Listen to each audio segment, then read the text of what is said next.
Hello and welcome to the official Gaming Pants podcast. I'm your host, Connor Jump, aka Trifle Pants. Once again, I'm joined by, ladies and gentlemen, please give, I don't know, why am I saying this? You can't really give us an applause, but whatever. It's Thomas, the Noodles Griffin.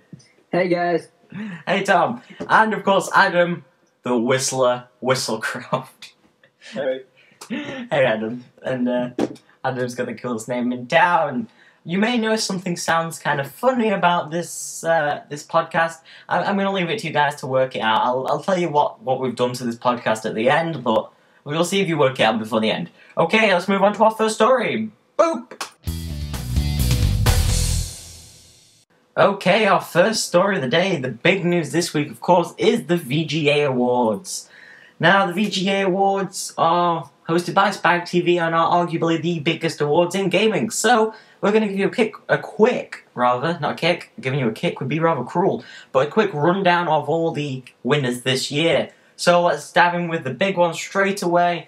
Game of the Year, Red Dead Redemption, and as you can see the background is Red Dead Redemption because we love Red Dead Redemption and it's Game of the Year. Adam, do you love Red Dead Redemption? Yep. Yes, he does. Tom? Who doesn't love it? It's just like a really amazing game. Well, when you're a raccoon, you've got to love it. Now let's just have a quick rundown of all the winners. We won't comment on them because we don't really have time. You don't want to sit and listen to it. So, Studio of the Year, BioWare. Congratulations, BioWare. Best Xbox 360 game, Mass Effect 2. We all love Mass Effect 2. Best PS3 game, God of War 3. God of War is just the most badass gaming series going. Best Wii game, Super Mario Galaxy 2. Yeah. Best PC game, StarCraft 2 Wings of Liberty. Where's my cheering? That's my cheering. StarCraft 2 Wings of Liberty, we love that game. Best handheld game, God of War, Ghosts of Sparta. Best shooter, Call of Duty Black Ops. No cheers.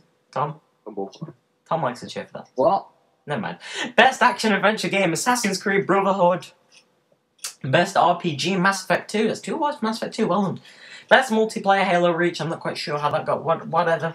Best individual sports game, Tiger Woods PGA Tour 11. Whatever. Best team sports game, NBA 2K11. What the hell is NBA? Best driving game, Need for Speed Hot Pursuit. Best music game, Rock Band 3. Best soundtrack, DJ Hero 2. I'm not sure I agree with that.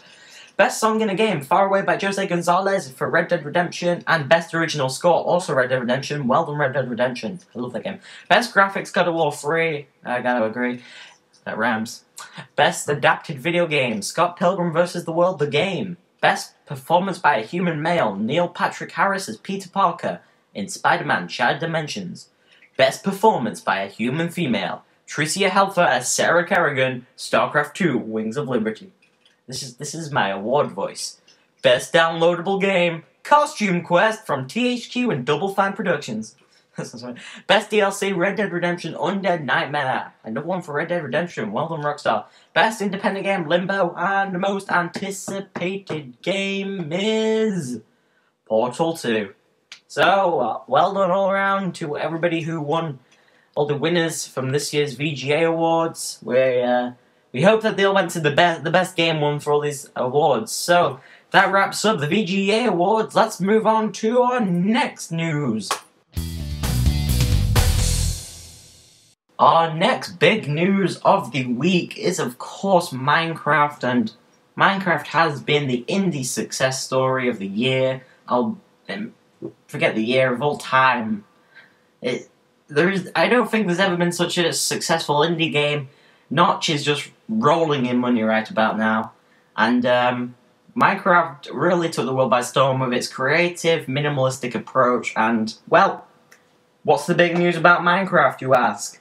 Well, let me tell you, Notch has announced that Minecraft Beta will be launching December 20th, 2010. So just in case you thought it was next year, but don't worry, this isn't a Blizzard game. So, what we are going to do now is discuss it. Why? What?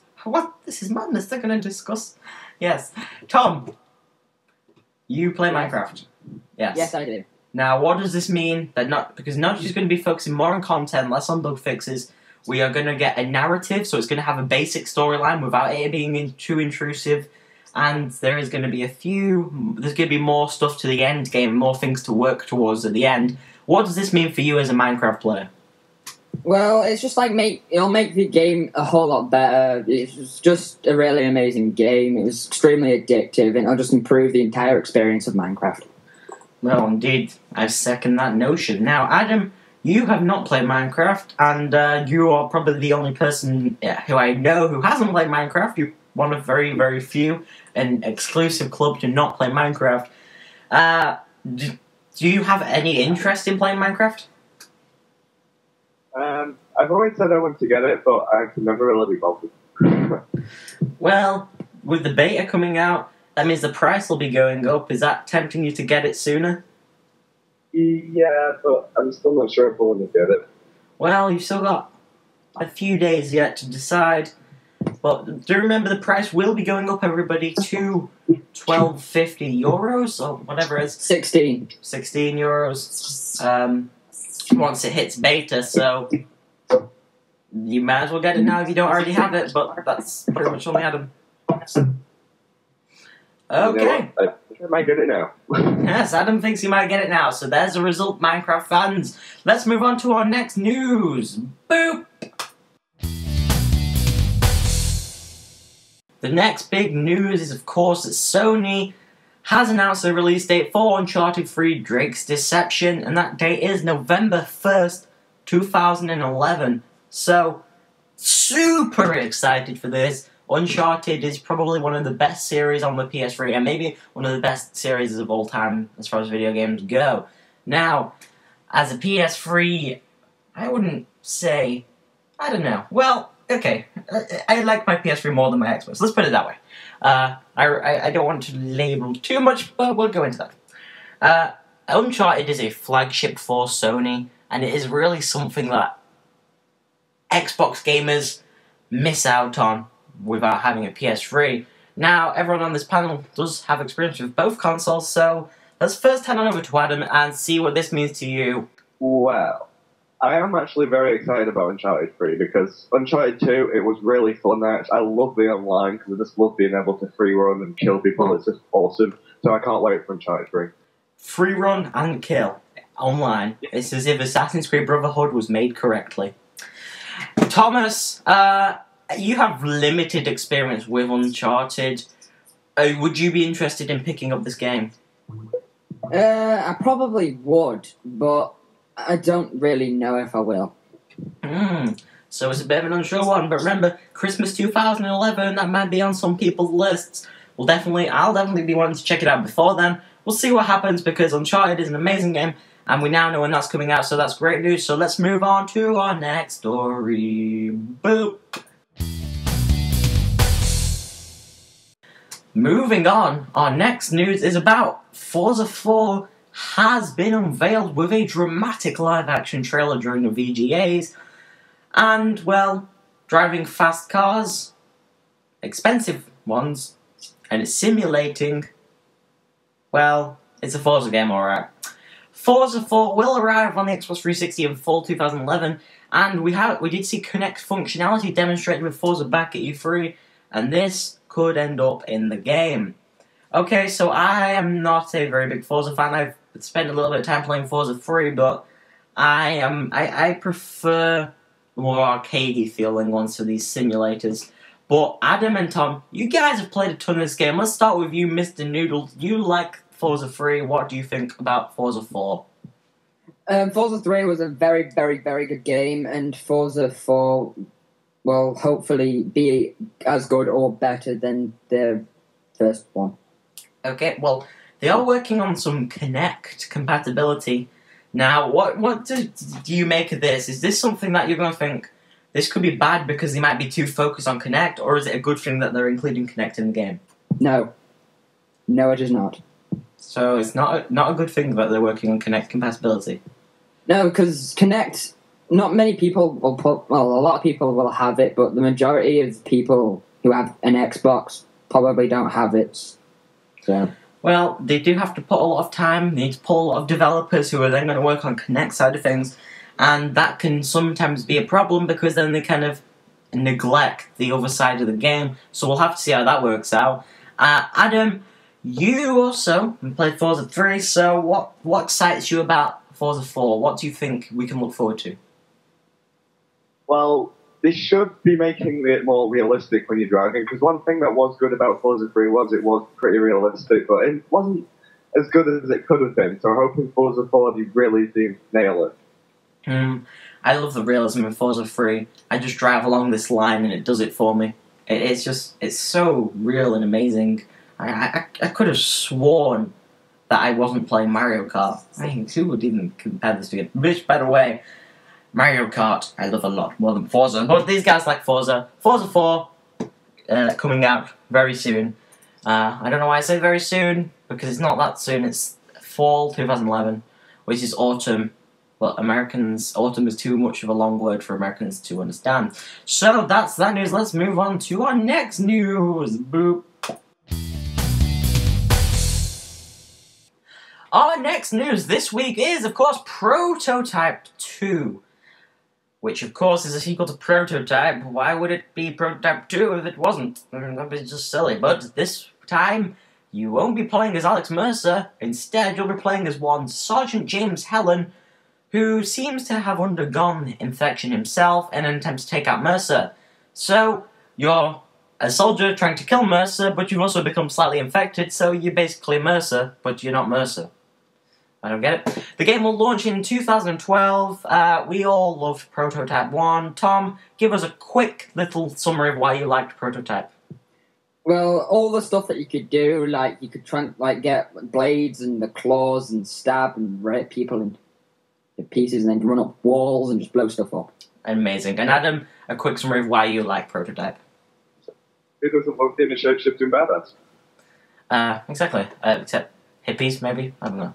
Okay, that's Prototype 2. Let's move on to our next story. Boop, boop, boop, boop, boop, boop. I don't know why I made a tune. Boop!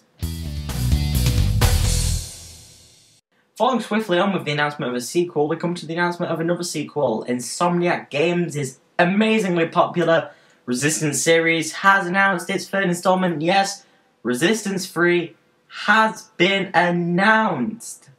And, well, it was announced. It will be coming out on September the 6th, 2011, a whole 3 years after the release of Resistance 2. I loved Resistance 1. I didn't like Resistance 2.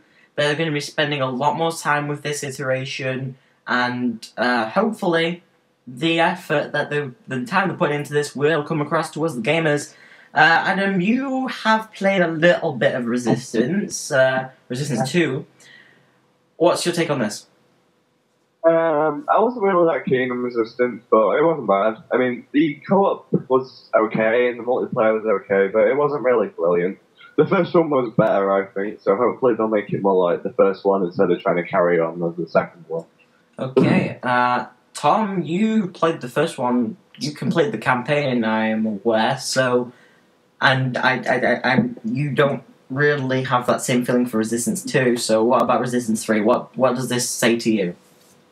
Well, Resistance 1, the campaign was okay. Hopefully they've improved it a lot, because what I've heard about Resistance 2, the campaign and most of it was okay, but not, amazing. So hopefully they've, improved everything about the Resistance stuff. Yeah. Excellent. Well, I really enjoyed playing the campaign of Resistance 1. I even enjoyed the multiplayer of Resistance 1, which not a lot of people like that much. But, well, when the PS3 first came out, there wasn't really much else to play multiplayer. That was a big title. It was pretty damn fun. Resistance 2 was a big letdown for me, and I'm hoping Resistance 3 is going to be right back on track. They spend a lot more time with this, so we wish Insomniac the best of luck and hope they produce the best game they possibly can. Now on to our next story. I'm singing again. Boop. The next news is Mass Effect 3, and this would probably be a huge announcement if they hadn't screwed up and speculated teaser and accidentally put it on their website, but at the VGAs, BioWare and EA revealed that Mass Effect 3 will be real. will be materializing, I suppose. Shepard and Co. were revealed in action in the first trailer, and surprise, surprise, the Earth is on fire, burning, and everyone's dying. The final chapter to BioWare's trilogy will be sometime in the holidays 2011, Christmas time 2011. So, it's still a bit of a wait yet, about a year, but we all love Mass Effect 2. This is going to be a huge release for 2011. Thomas Griffin, Mass Effect 2 was amazing, but what do you hope they can add to Mass Effect 3? A lot, but I can't really tell what that is because I don't really know what they could actually do to make it better because Mass Effect 2 was an absolutely amazing game. That is indeed true, but Adam, is there anything you would like to see BioWare add to Mass Effect 3? I think if they incorporated multiplayer into it, it'd be pretty interesting. That's the only thing it's missing now. They've got everything perfect. Well, apart from the super difficult AIs on Sanity, but I don't really want to go into that. Yeah, well, multiplayer has been rumoured for Mass Effect 3, and Tom, what do you think of an idea of multiplayer in Mass Effect? It may ruin it, but I doubt it, because Mass Effect and BioWare, they're just amazing, and it'll probably make it a bit better, or it may ruin it, we don't know. We don't know. We're excited to see what is going to happen with this. So, Mass Effect 3 is going to be a big game. Maybe multiplayer, that's what Adam wants to see. Tom thinks they can do it right, and I also hope that they can do it right because I love Mass Effect 2. And let's move on to our next news. Boop. And now on to our last news story of the podcast today, this week, this episode, is the big shock announcement from the VGAs. Yes, that's right, Elder Scrolls V Skyrim. Wow. Well, this took everybody by surprise. People have been asking about Elder Scrolls V. We don't really know anything until, boop, they've announced it. So, there isn't much we can say, but we know that Elder Scrolls V is, well, it exists. It's going to happen. And they released a teaser trailer. Adam, you have racked up countless hours on Elder Scrolls 4 Oblivion. And this looks like it's going to be in the same vein. What does this mean for you as a fan of Oblivion? It's going to be awesome! Because after playing Oblivion for like 500 hours, and I've been wanting a new Elder Scrolls for years now, I can't wait. Adam, you can't wait. It's going to be... Yes, it's going to be pretty cool. Tom, what are your thoughts on this? My first thought is Adam's a big tanner. My second thought is it is going to be amazing. I agree with both of those points, Tom. So, before we finish, let's just add something in quickly here, without even changing over to a segment. Oh my god. Amazon.co.uk has adopted game trade-ins. Yes! They've had it for 18 months over in the States, but we get it now. This is good news, because we don't have many choices to trade in games over in the UK. So this is excellent news. And that wraps up Elder Scrolls V. And we even did something about Amazon. So, let's head on over to our closing game of the week. Boo! And now to close off this week's podcast, we're going to do our ever-present game of the week. Last week you went to StarCraft 2 Wings of Liberty. This week we're going for a different genre completely. This week we are awarding to this game because it's had a fantastic week at the VGAs. It's got a single player that will last a lifetime. It's got an incredible story, supported by fantastic DLC, a great visual style, great soundtrack, even fun multiplayer, which is quite rare of this kind of game. It does, of course, Red Dead Redemption. One winner of Game of the Year at the VGAs, amongst other things. We all love Red Dead Redemption because it has won so many awards, and we've been playing it a bunch this week as well. Tom, tell me 3 things you like the most about Red Dead Redemption. The fact do whatever you want, the amazing graphics, and the fact that you can just explode anything you want. Adam, 3 things from you? Flaming Horses of Death, playing as a badass character, well, 2 badass characters, and also, it's just amazing. Spoilers! What? Just don't spoilers. My 3 things have got to be 1, the setting of Wild West of the atmosphere, the soundtrack, and the visual style are fantastic, and the plethora of weapons because I like shooting things. Yes, that's not weird. But let's move on and close it off. So, I'd like to thank you all very much for listening at home. So it's goodbye from us all here. Goodbye! Bye. Bye. And there's the byes from the other two Mr. guys. Crowley! We'll see you next time. Goodbye. Meow. By the way, if you didn't notice, we were auto-tuned.